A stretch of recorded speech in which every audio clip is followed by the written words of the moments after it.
पुरानी पेंशन की बहाली के मुद्दे पर आंदोलित सरकारी कर्मचारियों के प्रतिनिधियों ने जहां पत्र लिख करके प्रधानमंत्री नरेंद्र मोदी और वित्त मंत्री निर्मला सीतारमण से आग्रह किया कि इस बार के बजट में पुरानी पेंशन की बहाली की जाए, लेकिन इसी के साथ पुरानी पेंशन की बहाली के मुद्दे पर आंदोलित सरकारी कर्मचारियों के प्रतिनिधियों ने विपक्षी दलों को भी घेरने में कोई कोताही नहीं बरती है। आपको बता दें कि नेता प्रतिपक्ष लोकसभा के राहुल गांधी को भी पुरानी पेंशन की बहाली के मुद्दे पर आंदोलित सरकारी कर्मचारियों के प्रतिनिधियों ने बाकायदा पत्र लिख करके मांग की है कि अगर आप पुरानी पेंशन की बहाली के मुद्दे पर हम सभी सरकारी कर्मचारियों का समर्थन करते हैं, सीएपीएफ के जवानों का समर्थन करते हैं, तो आप खुद इस बार के बजट सत्र में पुरानी पेंशन की बहाली के मुद्दे को उठाइए और सीधे तौर पर सरकार से जवाब मांगिए कि आखिर पुरानी पेंशन की बहाली करने में सरकार आनाकानी क्यों कर रही है। पुरानी पेंशन की बहाली करने के लिए सरकार के पास क्या क्या चुनौतियां हैं, इसके अलावा पुरानी पेंशन की बहाली कब तक में संभव हो सकती है, इन तमाम कयासों को लेकर के आप एक स्पष्ट बहस कीजिए ताकि सरकारी कर्मचारी ये बात जान सके कि विपक्ष उनके साथ पूरी ईमानदारी के साथ काम कर रहा है। ये आंख मिचौली का खेल और विधानसभा में पुरानी पेंशन की बहाली के मुद्दे को उठाने का जो खेल चल रहा है, ये सब अब बंद होना चाहिए। पुरानी पेंशन की बहाली के मुद्दे पर विपक्ष को भी अपनी राय साफ कर देनी चाहिए। ये नहीं कि संसद में आपके एक दो सांसद पुरानी पेंशन की बहाली के मुद्दे पर सवाल पूछ करके औपचारिकता न खत्म करें। यानी कुल मिलाकर के यह है कि पुरानी पेंशन की बहाली के मुद्दे पर आंदोलित सरकारी कर्मचारियों ने साफ तौर पर विपक्ष हो या सत्ता पक्ष दोनों को ही लपेटे में ले लिया है और सीधे तौर पर चुनौती दी है कि अब आप लोग अपना रुख साफ करिए, और नहीं तो पुरानी पेंशन की बहाली के मुद्दे पर आंदोलित सरकारी कर्मचारी फिर आंदोलन का रास्ता तो जानते ही हैं और राष्ट्रीय राजधानी दिल्ली में व्यापक आंदोलन करने के लिए सरकारी कर्मचारी कब से बेताब बैठे हैं। क्योंकि जाहिर सी बात है कि जब भी सरकारी कर्मचारियों ने राष्ट्रीय राजधानी दिल्ली में राष्ट्रव्यापी आंदोलन किया है तो केंद्र की नरेंद्र मोदी सरकार उनके साथ बातचीत करने के लिए रास्ता जरूर खोला है। तब पुरानी पेंशन की बहाली के मुद्दे पर आंदोलित सरकारी कर्मचारियों और उनके प्रतिनिधियों को लगने लगा कि अगर सीधे तौर पर आंदोलन करने के बाद ही सरकार हमसे बातचीत करती है तो आंदोलन का ही रास्ता सही, लेकिन उसके पहले पुरानी पेंशन की बहाली के मुद्दे पर आंदोलित सरकारी कर्मचारी अपने पक्ष को मजबूत करने के लिए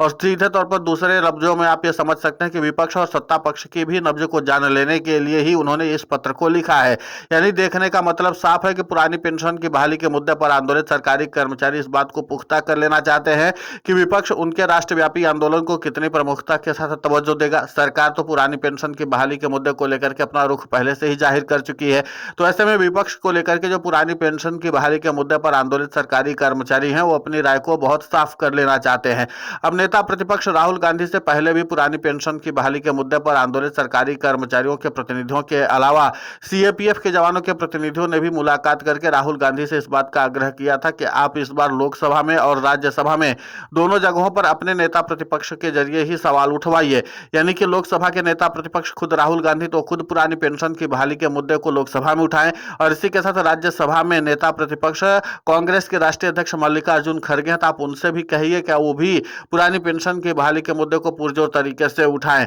आपको बता दें कि यह प्रयास पुरानी पेंशन की बहाली के मुद्दे पर आंदोलित सरकारी कर्मचारियों के प्रतिनिधि और सीएपीएफ के जवानों के प्रतिनिधि इसलिए करते हैं जब किसी भी सदन का नेता प्रतिपक्ष किसी मुद्दे को उठाता है तो सरकार पूरी जवाबदेही के साथ उस पर जवाब देती है। अगर नेता प्रतिपक्ष राहुल गांधी पुरानी पेंशन की बहाली के मुद्दे को बजट सत्र में उठाते हैं तो जाहिर सी बात है कि सरकार की भी नैतिक जिम्मेदारी बन जाएगी को पुरानी पेंशन की बहाली के मुद्दे पर साफ और स्पष्ट राय दे। और अगर इसी तरीके से ही सिर्फ नेता प्रतिपक्ष के तौर पर ही राज्यसभा के जो नेता प्रतिपक्ष हैं मल्लिकार्जुन खड़गे अगर वो भी इस मुद्दे को उठाते हैं तो सरकार राज्यसभा में भी स्पष्ट जवाब देने के लिए मजबूर हो जाएगी और साफ तौर पर वही जवाब आएगा जो सरकार करना चाहती है।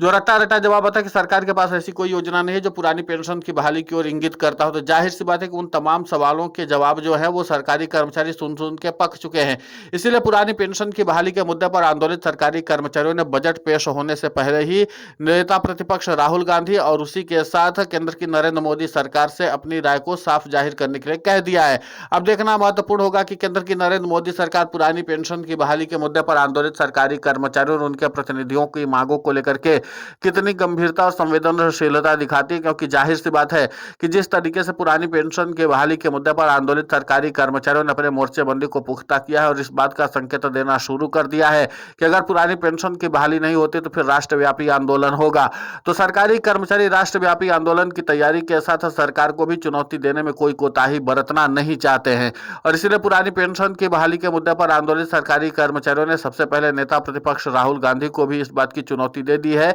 कि अगर आप चाहते हैं कि पुरानी पेंशन की बहाली हो तो फिर आप पूरी तरह संजीदगी के साथ पुरानी पेंशन की बहाली के मुद्दे को लोकसभा में भी उठाइए और कांग्रेस के राष्ट्रीय अध्यक्ष मल्लिकार्जुन खड़गे से कहकर के उसको राज्यसभा में भी उठवाइए। और जब दोनों जगहों पर पुरानी पेंशन की बहाली के मुद्दे को पुरजोर तरीके से उठाया जाएगा, जो दोनों ही जगहों पर अगर दोनों ही सदनों के नेता प्रतिपक्ष पुरानी पेंशन की बहाली के मुद्दे पर गरजेंगे तो फिर प्रधानमंत्री नरेंद्र मोदी को इस पर जवाब देना मजबूरी बन जाएगी।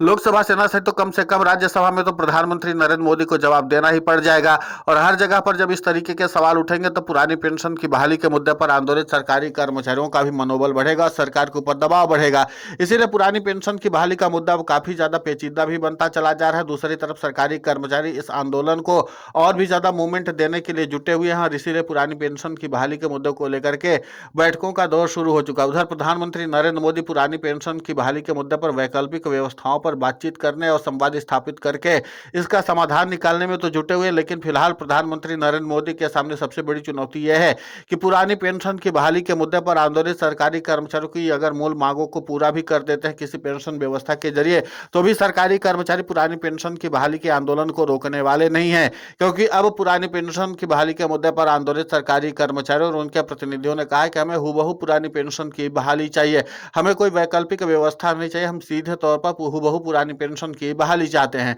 अब ऐसे में प्रधानमंत्री नरेंद्र मोदी को दोहरी मार झेलनी पड़ रही। एक तरफ जो राज्य पुरानी पेंशन की बहाली कर चुके हैं वो भी अपने लिए अतिरिक्त बजट की मांग कर रहे हैं। सबसे अहम बात है कि जो राज्य पुरानी पेंशन की बहाली कर चुके हैं वो तो बजट अतिरिक्त मांग ही रहे हैं, लेकिन इसी के साथ बीजेपी शासित और इंडिया शासित राज्यों के भी मुख्यमंत्री लगातार इस बात की सिफारिश कर रहे हैं कि हमें भी अपने राज्य के सरकारी कर्मचारियों की तनख्वाह और पेंशन देने के लिए कम से कम अतिरिक्त बजट की जरूरत तो है ही, हमारे लिए भी एक एक अतिरिक्त बजट का अलॉटमेंट किया जाए। इसी के साथ आपको बता दें कि इस समय देश में 3 से 4 पेंशन प्रणाली चल रही है। आपको बता दें तो पुरानी पेंशन स्कीम चल ही रही जो पहले से ही चलती आ रही है, फिर उसके बाद केंद्र सरकार की ओर से नेशनल पेंशन स्कीम लाएगी, फिर उसके बाद केंद्र की मोदी सरकार की ओर से 1 अप्रैल 2025 को यूनिफाइड पेंशन स्कीम लाई गई। और इन सभी पेंशन स्कीम के अलावा वन रैंक वन पेंशन जो माननीय जज साहब लोगों को मिले वो भी चल रही है। तो कुल मिलाकर के 4 पेंशन प्रणाली भी है, जिसके नाते से केंद्र की नरेंद्र मोदी सरकार को इन तमाम बजट में ही पूरा करना है। और 4 पेंशन प्रणालियों के अलावा अतिरिक्त वित्तीय बजट की भी तैयारी केंद्र की नरेंद्र मोदी सरकार को ही करनी है।